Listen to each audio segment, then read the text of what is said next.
ఇప్పుడు కొందు నేను కంప్యూటర్లో నీకు ఒక టాపిక్ చెప్తాను. అదేంటంటే సాఫ్ట్వేర్ విషయం అనమాట. System software, application software. ఇప్పుడు ఒక ఎగ్జాంపుల్ ఇస్తా. మన ఇంట్లో ఒక కార్ ఉంది. ఆ కార్కి ఏమో పెట్రోలు, ఇంజను, వీల్స్ ఉన్నాయి. కానీ కారు కదలట్లేదు. ఎందుకు? లేదు లేదు, పెట్రోల్ ఉంది. అదే చెప్పు, పెట్రోల్ ఉంది.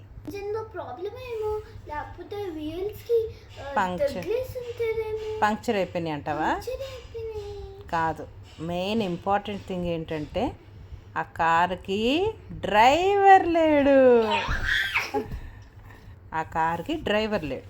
సో అలానే మన కంప్యూటర్లో ఆపరేటింగ్ సిస్టమ్ అంటే విండోస్ లేకపోతే రన్ అవ్వదు. సో విండోస్ అన్నది ఆపరేటింగ్ సిస్టమ్. ఆపరేటింగ్ సిస్టమ్ అంటే ఏంటి? కార్కి ఏంటి?